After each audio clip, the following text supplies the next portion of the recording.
This week on the Hollywood in Toto podcast, what happened to Bill Burr? No, really, what happened? Things are not going well in Burrland, let me tell you. And we talked to comic book legend Chuck Dixon. He's written some of the biggest titles for DC Comics, but he's also the mind behind a new movie called A Working Man with Jason Statham. Oh, and the film's co-writer, well, you may have heard of him as well, Sylvester Stallone. We'll get into that in a minute.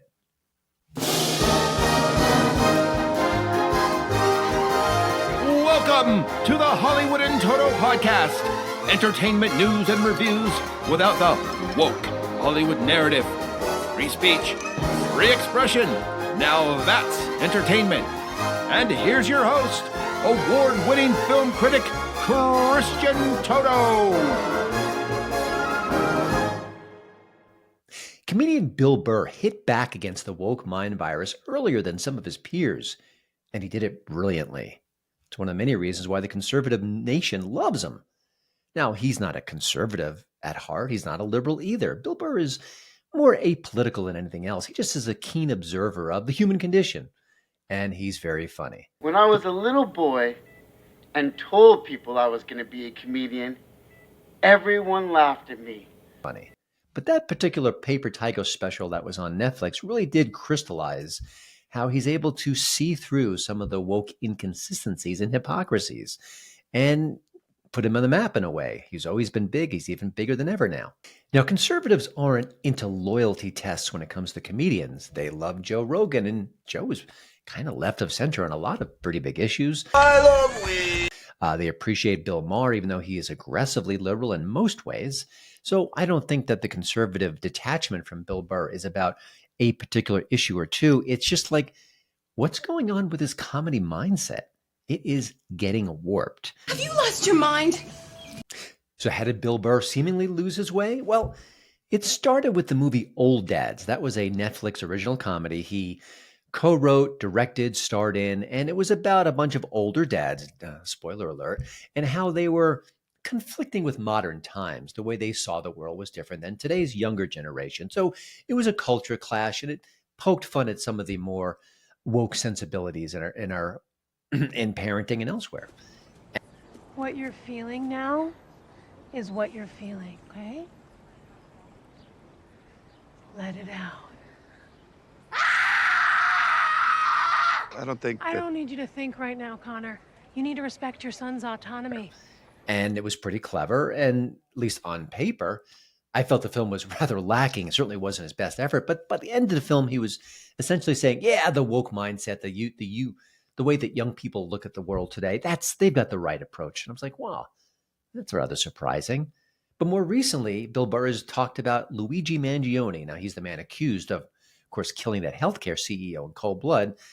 And Bill Burr has this odd predilection to keep saying, free Luigi. And I don't know how serious or kidding he quite is, because he followed up with this rant, this absolute screed against billionaires, because they're ruining the world.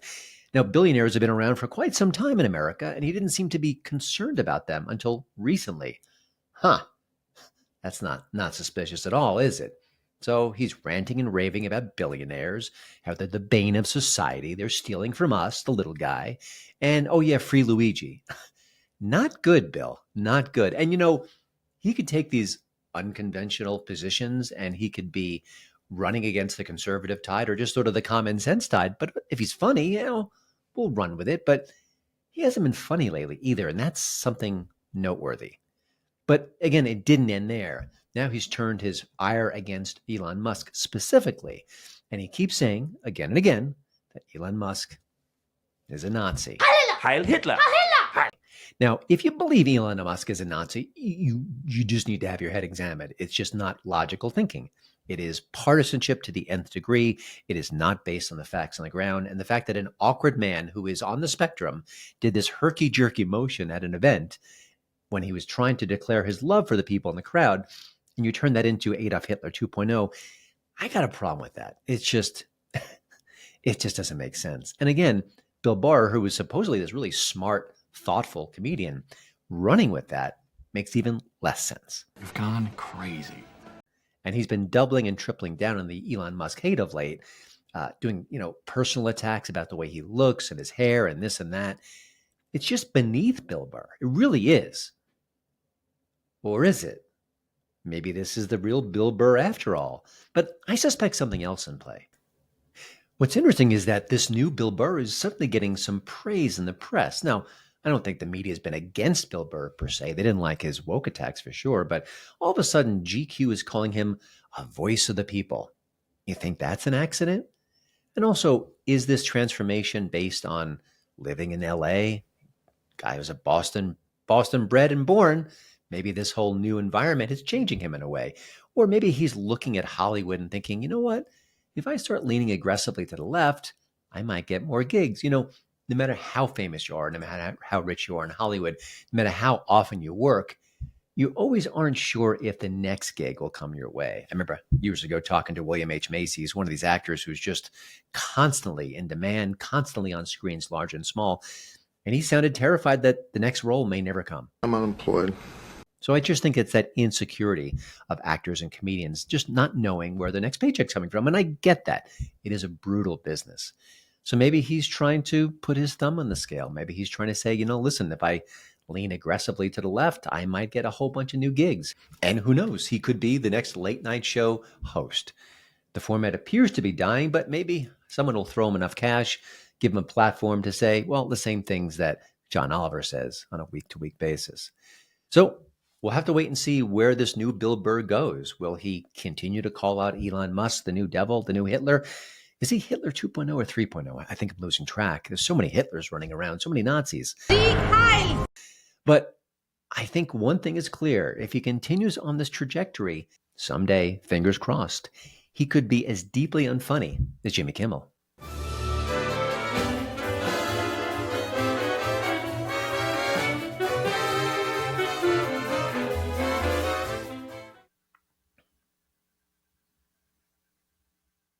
Writer Chuck Dixon is a comic book legend.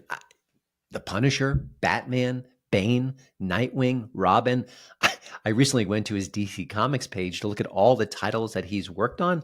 It went on and on and on. The guy is a literal legend. Amazing. And he's also an author. He's done a lot of different work. He's working with the Rippaverse right now, which is part of Eric July's comic landscape. And one of his stories is coming to the big screen, and it's about time. The new movie is A Working Man, and it stars Jason Statham as Levon Cade.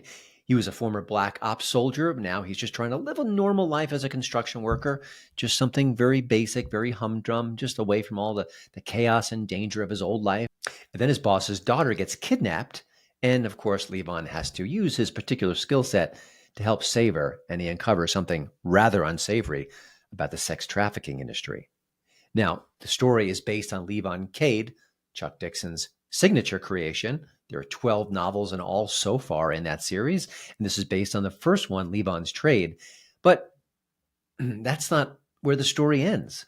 It turns out that a major Hollywood figure was pretty darn interested in Levon Cade for quite some time.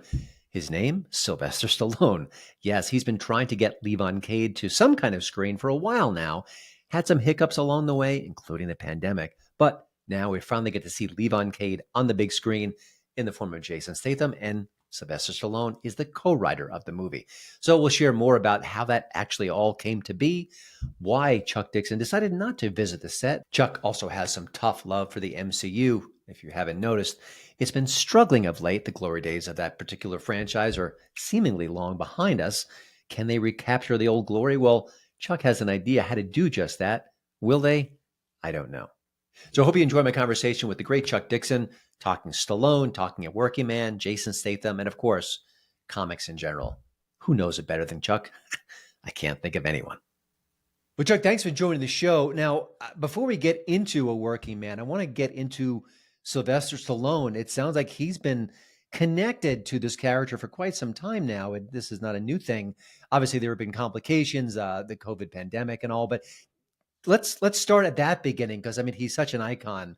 Who doesn't love Sylvester Stallone? And I'm sure, just being associated with him is a thrill. But how did this connection first happen, and maybe just take it from there? Well, I did a Expendables comic. It was a prequel to the first movie, and I was working off the screenplay. Obviously, the movie wasn't out yet, and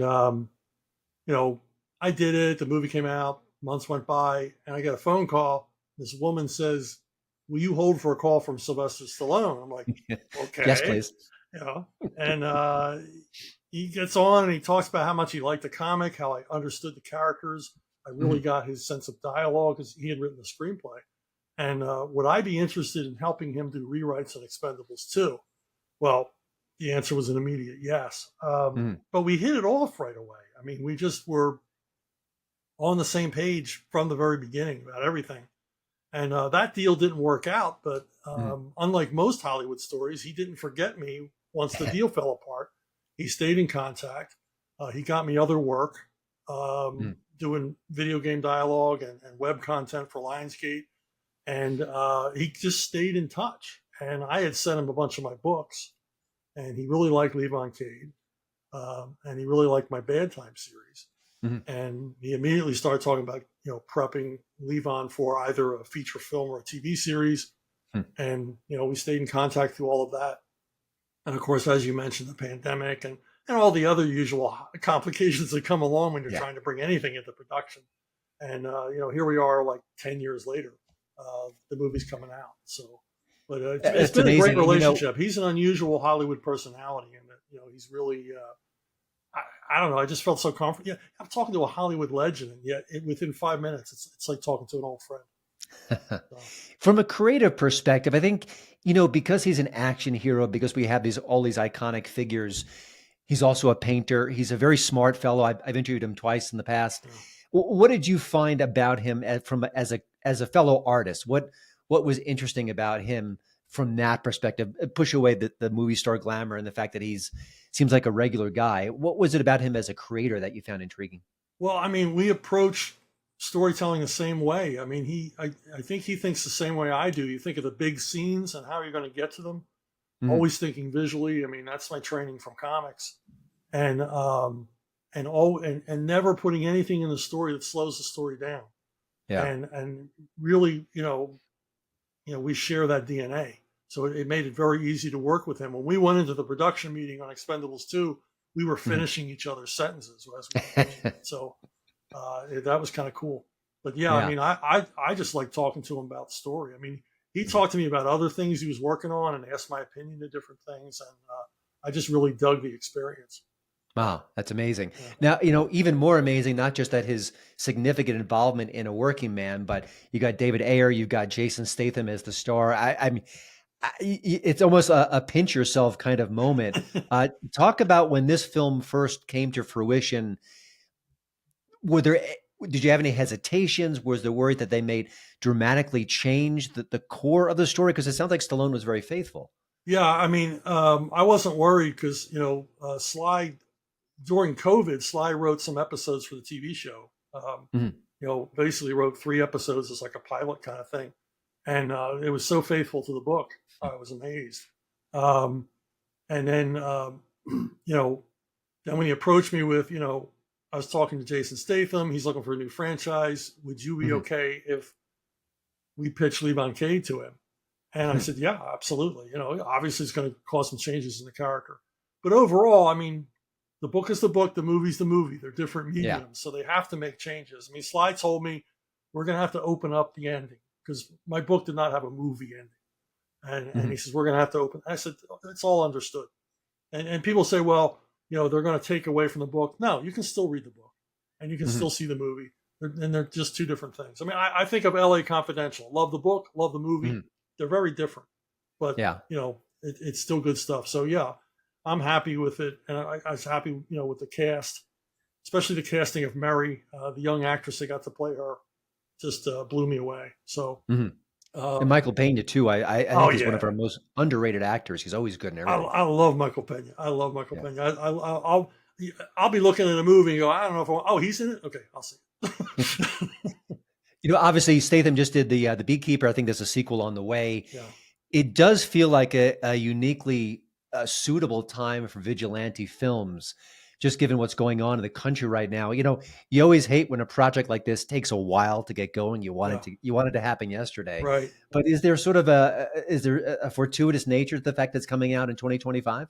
Yeah. I mean, we see a lot of frustration with, Mhm. the rule of law vanishing in our country, and Mhm. people feel that there's crimes being committed, but nobody did them. It's Yeah. like mistakes were made, but nobody made them. It's like Uh-huh. I think I share the feeling with a lot of other Americans that we need to see some people go to jail. Mhm. Over no matter what your political stripe is, you got to know there's some injustice going on. There's people Yeah. getting away with stuff. And the vigilante justice thing kind of feeds into that. It's a Mhm. cathartic kind of entertainment where you're like, yeah, we stuck it to them. We got the bad guys. Can you talk a little bit about the movie as far as, I'm not giving any story spoilers, but how it changed from the books, but but was interesting or different, or maybe proved more cinematic than a book can be? I'm kind of curious about some of the tweaks that were made along the way. Well, I mean, I was pleased that a lot of my action set pieces made it onto the screen, Uh-huh. pretty much the way I wrote them. That was cool because that's like the first thing to go. Is the Yeah. action set pieces. Like, no, we have a better idea, but they stuck with a lot of my ideas, and a lot of my dialogue shows up in it. Yeah, there's a Hmm. significant plot change which I won't get into from the book, but with those, Uh-huh. these are done because movie audience is different than a book audience. I mean, my book, the Levon Cade books aren't they're not feel good stories, so they had to bring a little bit of a feel good element to the movie to Uh-huh. please movie going public. Gotcha. Now, this is your baby, but it is a Hollywood production. There are huge names here. Are you invited on the set? Are you able to participate, or do you kind of just hand it off and know that it's in good hands? I probably could have gone on the set if I asked, but if you ever see those like Blu-ray extras where the writer visits the set, it's always really Uh-huh. uncomfortable. And they always look like nobody wants them there. And I've got 2 Academy Award-winning screenwriters working on this movie, so I was like, Yeah. not real worried that it was going to go awry. Uh-huh. And plus, movie making is boring if you're watching it. So I was like, no interest in doing that at all. It's Gotcha. like I signed the papers, it's theirs. It's like watching your kids go off with a new stepdad. You just got to trust everything's going to be okay. Yeah. Obviously, you mentioned Statham was potentially looking for another franchise. Is there 12 books in the series right now? Do I have that right? 12 books, yeah. Okay. You have to think about it. The box office registers start ringing. Maybe that's too old school a term, but that there's more on the way. Is there thinking along those lines? Is it too early to even go there? What's the sort of the atmosphere here behind? Well, I signed a 3-picture deal, so okay. This is everybody's fingers crossed. This is going to be a franchise. We're looking for the opening weekend and the international box office, but things look good. They were telling me the other day things look good for this movie. So we're going to start thinking about sequels pretty quick. You've been a writer for quite some time. You've done just about everything in your field. This, I think, is your first full-fledged brush with Hollywood. What have you learned from the experience? I mean, I'm sure, you're a wise guy. You understand movies are different. Maybe they don't want you on the set just because they're doing their thing. It's complicated. But what did you learn about the process that maybe was intriguing to you? Well, early on in my comic writing career, I had a brush with Hollywood, and it was pretty serious. It looked like something was going to get made. I mean, this is back in the 90s. And what I learned from that was to turn your heart to stone. It's like, don't get emotionally involved. Don't start spending money. Don't start thinking, things are going to happen, because 99% of the time they don't happen. Yeah. And I've been close, and I've dealt with some, pretty high-powered Hollywood people on different properties at different times. But, you go in knowing this might not work out. It's not the time to get excited. Yeah. And Sly understood that. A lot of times they get upset if you're not excited all through the process, but Sly understood you don't get excited until that first check comes. Yeah.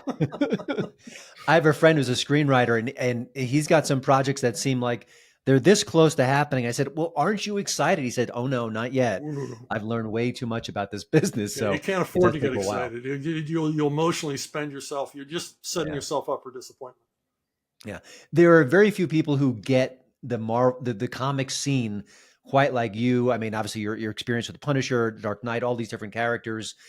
And we're in this weird phase, at least from a cinematic point of view, where the films are struggling. The magic seems to be gone. The box office is lowering. There's lots of question marks, even around the Superman film coming out later this year. from your perspective, it may sound like an obvious question, but what's going wrong here? And I, let's just push aside woke, or maybe we shouldn't push it aside. But what do you see from a storytelling point of view that's been missing? Well, I mean, number one is every cycle ends. I mean, it can't go on forever. Audiences outgrow things. They move on to something else. But overall, the quality has suffered. And largely that's because at the beginning, I mean, the big boom was the MCU. I mean, the Batman movies did well, but Batman movies are always going to do well. They're going to survive. Yeah. If the cycle dies, they're going to make Batman movies the rest of our lives. I mean, the 60s spy craze ended in the 60s, but James Bond's still around. So some things are going to survive. But, when they stopped using the original source material, and that's really was what made the MCU boom, was they were loyal to the source material in those first 8 movies. When they abandoned it, you can immediately see the box office fall off. The energy's gone. They lost that Marvel mojo, and now they're running on their own ideas, which obviously weren't as good as Jack Kirby and Stan Lee and Steve Ditko's ideas. Yeah.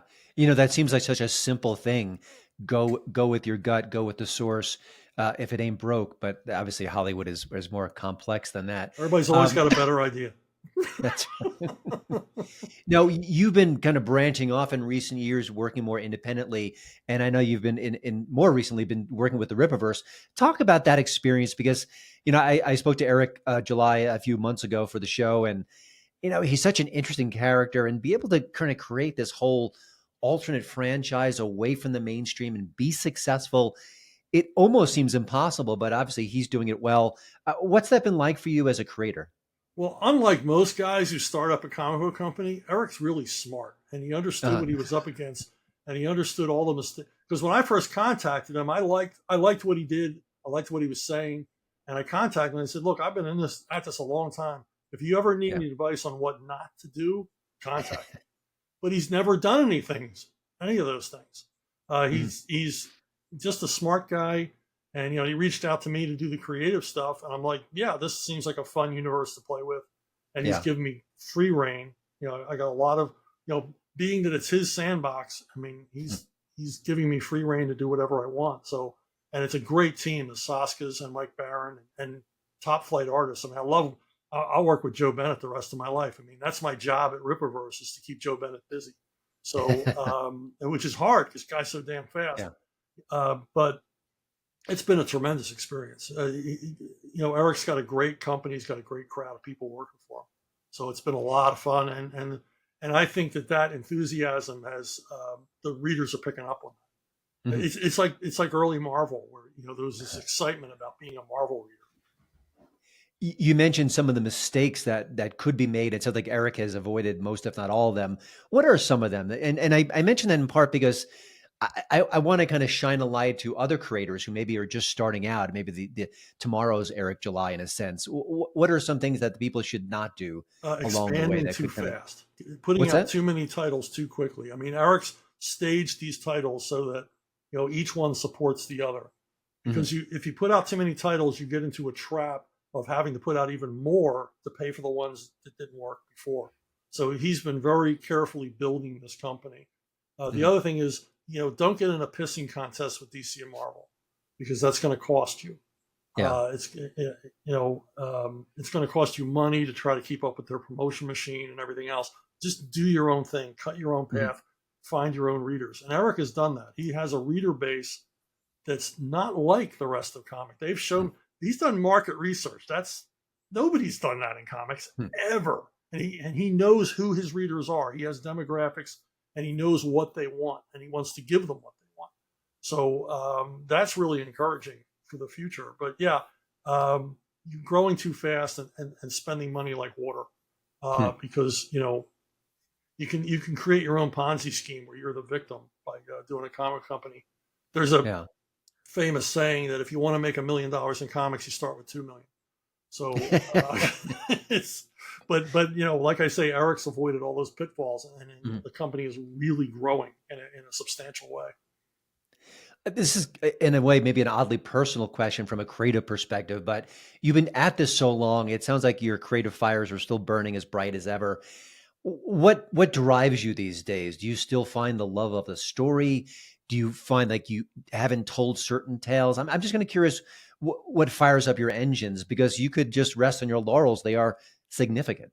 Well, I think every writer, when they start out on a career, they wonder, am I going to be able to keep doing this, or am I going to have to go back and get a real job?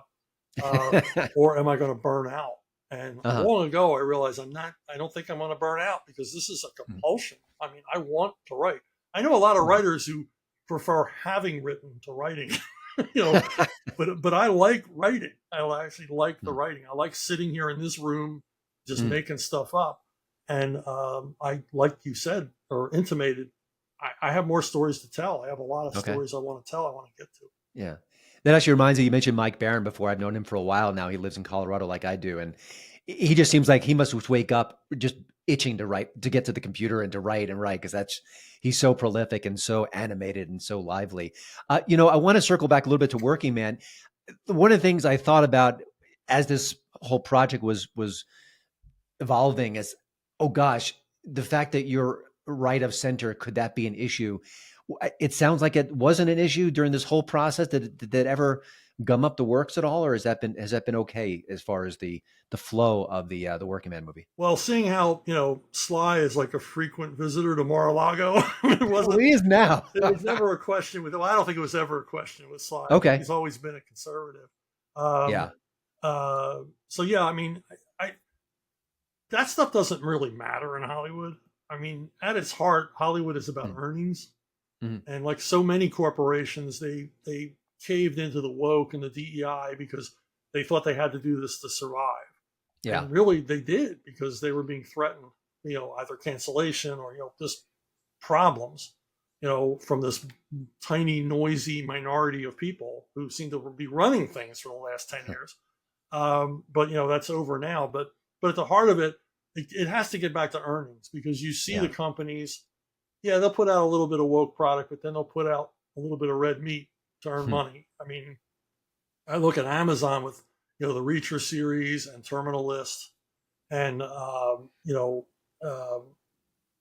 things like Levon Cade and other things that they're getting back to making sense, to doing mid-budget action films and a lot of horror and things like that, trying to earn more money instead of pleasing whoever it is out there they're trying to please. This imaginary. Yeah, I mean, I think you're hinted at my next question is that what's your snapshot of pop culture today? You mentioned cancel culture and woke seems to be kind of receding, DEI as well. There are more platforms willing to take risks. I mean, Netflix, they can't stop hiring these rebel comedians like Shane Gillis and Tim Dillon. That wasn't happening 5 years ago. Right. Are you excited where we are from a creator's perspective? Like, the shackles have been freed. Social media let you do and promote what you want. I mean, you must feel like a kid again. Well, yeah. I mean, at the heart of it, it's freedom of speech. I mean, because I mean, we've all said this. Oh, they could never make this movie today. They could never make this TV show today. And it's like, well, I think that's over with, and we can get back to letting people choose what they want to see. And freedom of speech is. It's at the heart of who we are as Americans, and we've got to preserve it. And we can't let anybody get in here and censor or modify or make us second guess. I mean, the nightmare of making people second guess what they say, second guess what they. I've never done that, but people do it, and I've had pushback from editors over time. You can't do that. You can't do this. And it's like, okay, but you can't stop me thinking what I think. Even if you won't let me say what I think. Yeah. I think one of the most pernicious trends we've seen where you can't make a bad character say bad things sometimes if it's the wrong bad thing, which I always think is funny because they make about 1,000 hitmen movie where the hitmen are the hitmen are the heroes. I'm thinking, it seems like a little more troubling than the fact that someone said the wrong joke. That's a rant for another day. Chuck, before I let you go, other projects you're working on, things you've got in the hopper, things we can look forward to for 2025 and beyond from you? I just completed a Joe Frankenstein, new episode of Joe Frankenstein with Graham Nolan and Anthony Gonzalez Clark. I have today a new book from Ripper coming out called Zaylan. It's our cosmic epic by me and Joe Bennett. And other stuff I can't talk about yet. But coming soon, I assume. Coming soon, always coming soon. Yeah. Well, congratulations on Levon Cade coming to the big screen. Of course, the movie is A Working Man with Jason Statham, the Jason Statham. You couldn't get a better action hero to play the role. It's coming out March 28th in theaters nationwide. Do check it out. And of course, read all the work that you're doing across the landscape, whether it's pop culture, books, you name it, you've done it, you've written it. And we appreciate your time and all your great work. Well, see the movie with someone you love. Thanks. Your character actor of the week is Dale Dickey. Well, that's it for the show this week. We missed last week. I was on vacation. I just couldn't get it going. I was going to get a quick episode up and running. I thought, I don't want to rush it. I'd rather just kind of do our regular schedule. So again, thank you to Radio America for having me as part of their great podcast lineup. And if you want to find out more about me, or if you're just tuning in after hearing me on the Megyn Kelly Show, please check out HollywoodInToto.com. It is my website. It is now over 10 years old. We had a 10-year anniversary last year. And of course, it is like the show, The Right Take on Entertainment. And it is updated 7 days a week because there is no rest for the weary or the wicked. Now go out there and have the best week possible. Doctor's orders.